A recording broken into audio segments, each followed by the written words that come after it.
ઠાકોરજી જવાબ આપે છે કે આ પ્રસાદી ઉપરનો લઈ જાઓ, તે પ્રસાદી વસ્તુ ઉપર રાખશો, જેથી સર્વ ઠીક થઈ જશે, કોઈ ન્યૂનતા નહીં રહે. એટલે કે ઠાકોરજીએ પોતાનો ઉપરનો આપ્યો અને કીધું કે આ પ્રસાદી વસ્તુ છે ભંડારમાં પ્રસાદી વસ્તુ ઉપર રાખી દો. વ્રજવાસી કિશોર તુરત જ પ્રસાદી ઉપરનો લઈને પ્રસાદી ભંડારમાં પ્રસાદી વસ્તુ ઉપર ઢાંકી દીધો.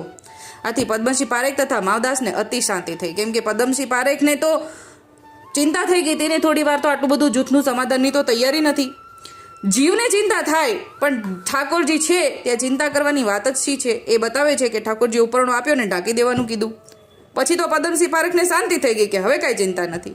સર્વજૂથ પ્રસાદ લઈને ઉઠ્યું અને પ્રસાદી ભંડારમાં પદ્મસિંહ પારેખ અને માવદાસે દ્રષ્ટિ કરી તો પ્રસાદી વસ્તુ બધી જેમને તેમ જોવામાં આવી. ન્યૂન્યતા તો કાંઈ દેખાણી નહીં.